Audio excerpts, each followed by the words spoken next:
Carol, bem-vindos ao Asus Brasil ROIC com esse novo estúdio maravilhoso. E temos novamente o Ziba. Né? A gente tem algumas atualizações para serem feitas né, em relação ao Adaptive Sync e as dúvidas serão esclarecidas pelo mestre da NVIDIA, o dono da NVIDIA. Depois da vinheta.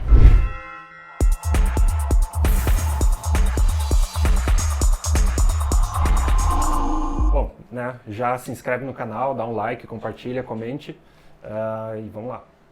Então, qual que é a diferença, né? O que mudou desde o último vídeo, basicamente?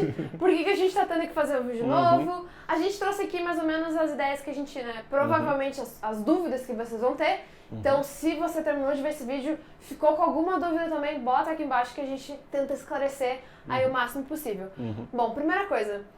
Qual que é a diferença que a gente tem agora? O que é o Adaptive Sync? Né? Qual que é a diferença dele pro G-Sync? Exato. E aí? Tá, vamos lá. Bom, vamos lá, né? Durante a CES, a gente anunciou a RTX 2060. CES evento de tecnologia. Agora em janeiro. Isso. E junto com ela, a gente anunciou que vamos suportar monitores Adaptive Sync. Então agora você vai poder habilitar a tecnologia G-Sync em monitores que suportam Adaptive Sync. Ou seja, todos os monitores que tenham Adaptive Sync vão ter a função G-Sync. Sim. Sim e não. A homologação no meio disso tudo. O G-Sync, para quem, espero que muitos já conheçam, mas para quem não conhece... Link na descrição do vídeo completo sobre o que é a tecnologia, detalhe por detalhe, né? Resumindo rapidamente, o G-Sync ele faz o controle da atualização do monitor, ele passa esse controle para a placa de vídeo. Então, em vez do monitor trabalhar numa frequência fixa, né, tipicamente 60 Hz, 144, ele passa a trabalhar no ritmo do jogo. Então, quando o jogo está rodando a, sei lá, 53 FPS, efetivamente ele vai atualizar a tela 53 vezes e varia conforme o desempenho do jogo. É o Adaptive Sync. Isso, né? É uma sincronização adaptável. Isso. Né? O G-Sync, todo o conceito de refresh variável, né? Uma taxa de atualização variável em vez de uma fixa. Isso traz uma série de benefícios. Você não tem mais aqueles cortes na tela, né? De quando você usa o V-Sync desligado. E também não tem aquelas travadinhas, aquelas engasgadas de quando você está com o V-Sync ligado, para não ter tearing, né? Não ter os cortes. E o jogo não está trabalhando exatamente na taxa do monitor. Se você tem um monitor, pra gente não ter nenhum dos dois malefícios. Ele resolve os dois e de bônus ainda te reduz o input lag. Né? Então você tem um tempo de resposta melhor. Aumentar, né? Sim. Input lag. Esse acréscimo de input lag por causa do V-Sync é porque o jogo ele vai processar um frame em um determinado tempo. Só que você tem que esperar até a próxima atualização do monitor para aquele frame ser exibido. Então, isso é um acréscimo de input lag. Além de todo o processo que já existe, ele aumenta mais um pouco. Aí, com o V-Sync desligado, você não tem, porque você tem tearing, então, assim que o frame terminar, ele já vai aparecer na tela, só que um pedaço dele só, né? Só depois você vai ver o resto. E a graça de, tendo o G-Sync, né? Tendo essa atualização variável, o monitor está lá, ele atualiza a tela e fica lá esperando o próximo frame. Imediatamente, quando o próximo frame ficar pronto, ele já começa a escrever. Então você tem realmente um ganho bem interessante ali de input lag, porque você vai ver a imagem mais cedo. A gente tem alguns que são homologados, né? A NVIDIA fez os testes e tem vários critérios que o monitor tem que passar nesses critérios para ser oficialmente homologado. Essa homologação seria uma garantia de que vai funcionar perfeitamente, sem flickers, sem bugs, etc. Mas então, vai. Eu vou deixar o resto com quem sabe, né? O que acontece, né? Existem centenas de monitores compatíveis com Adaptive Sync no mercado, com variáveis níveis de qualidade, por assim dizer. Então você tem, né, painéis diferentes, você tem várias taxas de atualização diferentes, você tem o famoso range, né? A taxa máxima e a taxa mínima que o monitor suporta. Você tem esses ranges variáveis também, né? Tem monitor que vai, por exemplo, de 40 até 75, tem monitor que vai de 30 até 144 e, né, diferentes outros valores aí no meio. Então, a gente habilitou o suporte a usar a tecnologia G-Sync em todos os monitores Adaptive Sync. Né? Agora, Os monitores, né, que existem no mercado, existem centenas já, têm níveis de qualidade maior ou menor. Né? Então, o problema disso é que alguns monitores, tudo bem, podem não ter o melhor painel do mundo, ou então podem não ter o range, né, de frequências tão alto, mas alguns apresentam problemas também. Né? A tela às vezes dá um flicker, né, que fica variando a intensidade do backlight, ou então ele pode simplesmente piscar de vez em quando. Então, por mais que tenha o Adaptive Sync, tem várias outras... Dependendo, alguns monitores não funcionam muito, não funcionam bem, ponto. Né? O que a NVIDIA resolveu fazer? Falou, olha, a gente libera o ajuste, você pode ir lá no driver e habilitar em qualquer monitor com suporte. Né? Isso é livre. A gente pode até mostrar aqui, né, onde que fica o ajuste, né, quando você tem. Agora, para garantir a experiência, a NVIDIA resolveu pegar todos os monitores e testar, e daí os que passarem nos critérios que a NVIDIA definiu, a gente dá uma certificação, fala, olha, esses monitores aqui a gente garante que vão funcionar bem. Tá. Né? Então, daqueles 400 que a NVIDIA testou, 12 passaram. Uma pergunta, existe algum lugar onde tem acesso à lista completa? Sim. Para a pessoa saber se, tem uma página se lá o dentro do monitor site. dela já passou pelo teste, falhou e tal? Ou se a pessoa continua não esperando? não fala se já passou, só fala a lista dos que foram aprovados. Tá. Ou seja, se o monitor da pessoa não está na lista de aprovados, como é que ela vai saber se tipo, vão testar novos ou não A existe? NVIDIA está testando vários, mais monitores também, e até monitores que inicialmente não foram aprovados, né, se o fabricante resolver, né, fizer ajustes, lançar uma atualização de firmware e mandar de novo para a NVIDIA, aí ela testa de novo, se for aprovado, ele entra na lista. Basicamente, quais são os critérios para um monitor ser considerado G-Sync compatible, né, para ele ser aprovado nessa certificação? Ele tem que ter o suporte Adaptive Sync ligado por padrão no painel do monitor.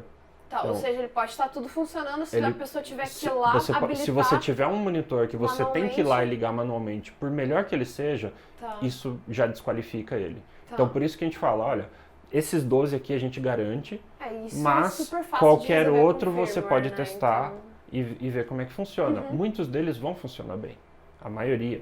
Né? São raros os que apresentam problemas mesmo. Aí outros critérios são, né, não pode ter esse flicker, né, não pode variar a intensidade da luz, tem que ter cores boas, né.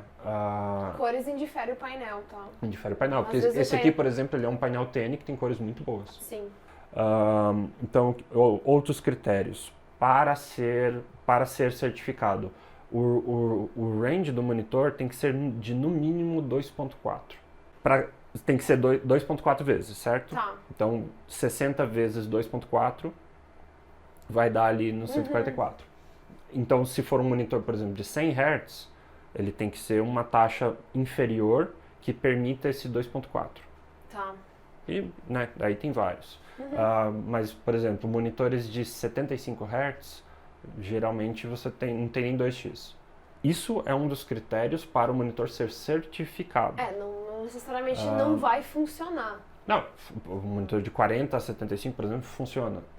O problema é que quando você cai para fora do range dele, você vai ter término. Sim. Né? Ou então, dependendo da configuração, se você ligar o V-Sync no driver junto com o G-Sync, ele vai dar stutter quando você cai, por exemplo, dos 40. Sim. E quando o jogo puder rodar mais de 75, ele vai cravar em 75. Mas então assim, né, basicamente os critérios então que venha ligado por padrão para você não ter que ir no painel do monitor e habilitar. Que ele tenha cores boas, que ele não apresente nenhum defeito, né, então não tenha flicker, não pisque a tela e que tenha um range bom. Então, se ele passar, né, em todos esses critérios, beleza, ele vai entrar na lista. Então, e o driver vai reconhecer, né, a NVIDIA já certificou esses monitores, então quando você ligar ele, o driver já vai ativar o G-Sync para ele automaticamente. Né? Todos os outros você pode habilitar manualmente. Né? E no caso a gente também pode deixar aqui embaixo na descrição o link da NVIDIA, né, com os monitores. Tem uma página, né, dentro do site da NVIDIA onde tem todos os monitores que já estão homologados e quando forem homologados a lista vai ser atualizada. E outra coisa interessante é que assim, mesmo monitores que tenham um range meio curto, você tem como, digamos, forçar a aumentar esse range. Então existe um programinha chamado Custom Resolution Utility, Ok. e nele você consegue definir manualmente qualquer valor. Claro, Então você que pode isso ir não entra testando. numa homologação, porque é É uma espécie de gambiarra, né? overclock do monitor. Sim. Mas você pode testar qualquer valor. Sim. Então, se você pegar, por exemplo, um monitor de 40/75 e conseguir estender ele para 30/75, você já tem mais do que 2x, Sim. e aí você já tem o chamado LFC, né? O Low Frame Rate Compensation, que é quando ele baixa de um determinado ponto, o driver começa a dobrar os frames, quantidade de frames e aí você garantir tem ele uma- full range. Então Sim. você consegue estender o range dele até 1 FPS. Então assim, isso é uma coisa que o módulo G-Sync já faz sempre, e daí nos monitores onde melhor você experiência. tem essa folga no range de pelo menos 2x, não é os 2.4, o 2.4 é para ter uma experiência ótima, Sim. mas pelo menos 2x o driver já consegue fazer isso. Tem mais uma pergunta pra te fazer. Hum. Qual que é a diferença de experiência, a esperada ao menos, Sim. entre um monitor que tem o módulo Uhum. G-Sync, Uhum. né, certinho de fábrica, Sim. e com um monitor agora que foi homologado, Certo. que não tem o G-Sync em si. Certo. Qual que é a diferença Então. de experiência? O monitor, né, como é o caso desse aqui, ele é um monitor Adaptive Sync, ele foi homologado, então a experiência vai ser ótima, versus um outro monitor naturalmente G-Sync, que tem um módulo, passou por toda a certificação durante o desenvolvimento, né, tem critérios a mais do que esses da certificação do Adaptive Sync. Eles ainda têm algumas vantagens interessantes. Uma delas é overdrive variável. Né? O overdrive ele é uma técnica que é aplicada nos painéis LCD para eliminar ghosting. Tá. Né? Ele é utilizado para você reduzir também o tempo de resposta do painel. Então, assim, tipicamente, um painel TN, ele tem naturalmente um tempo de resposta na casa dos 5 milissegundos. Com overdrive, você consegue chegar em 1 milissegundo. Tipicamente, um IPS é, sei lá, Sim. 8, 9, você consegue baixar para 5. Então, assim, o que é overdrive? Quando você vai variar a cor de um pixel, né, de um elemento, né, cada elemento do pixel, em vez de você simplesmente variar entre, eu tenho o tom, né, vamos supor, os tons de cinza, né, de 0 a 255, eu quero variar do 30 para o 70, por exemplo. Você é um determinado nível de tensão que define o 30 e um determinado nível de tensão que define o 70. Em vez de você simplesmente definir aquele valor exato, o que o scaler do monitor faz? Ele joga lá em cima. Então vamos supor, eu quero variar de 30 para 70. Eu vou jogar a 160 por um curto espaço de tempo para o painel acelerar, e a hora que ele estiver chegando no ele 70, ele freia. volta para o 70. Que legal. Então, isso é o overdrive. Fazer o overdrive em um monitor estático é muito fácil, porque você sabe exatamente o tempo de cada atualização. Agora, fazer o overdrive fixo num já, né? monitor de atualização variável é bem mais complicado, porque você não sabe exatamente quando que vem o próximo frame. Sim, porque tu pode ter uma quantidade maior de frames e do nada ter um drop. Exatamente. Ou você pode estar, Ou o num inverso, determinado momento, estar trabalhando a 60, 70 FPS, dali a pouco está trabalhando a 120, dali a pouco está trabalhando a entra no 40. smoke. Aí sai do smoke. O módulo G-Sync, ele é muito bem calibrado para cada painel. Então, o monitor, durante o desenvolvimento dele, uma das etapas é calibrar o módulo para aquele painel específico, para ele saber fazer o overdrive variável para aquele painel. Então, assim, isso é uma vantagem ainda significativa. Além dele ser full range, além dele vir calibrado de fábrica, né? Então, assim, o monitor em si, ele é de excelente qualidade. Isso, obviamente, tem um custo. Uma coisa que eu queria comentar, isso é uma coisa que já me perguntaram, e assim, não adianta a gente ter, sei lá, 240 frames por segundo se o pixel demora muito tempo para trocar de cor. Isso que ele tava falando. Porque basicamente, né, a quantidade de frames é a quantidade de imagens, mas se a gente tiver, sei lá, 240 imagens e mais da metade dessas imagens aí for duplicada, na verdade a gente tem um blur na tela. Se a gente tem as imagens diferentes, aí que a gente vai ter a fluidez. Por isso que ele tá falando, né, que é importante a gente ter essa velocidade maior na troca de pixel, porque o frame, a quantidade de frames não vai ser sozinha, não dá essa fluidez, né? Depende, assim, você jogando um jogo a 60 FPS num monitor G-Sync de 144, o jogo, você já vai sentir sim, o ele jogo não vai mais ficar- suave Sim. do que num monitor de 60 Hz. Sim. Tipicamente, monitores de, vamos supor, 240 Hz, eles têm um tempo de resposta de 1 milissegundo, já tipo tem até alguns que tênis, é menos, né? 0.9, eu já vi, acho que já existe até monitor de 0.5 milissegundos. Então, assim, independente, o intervalo Porque entre o pixel precisa- um frame e outro são 8 milissegundos, não, menos, 4. 240 acho que é 4. Mas cada pixel responde em 1 milissegundo.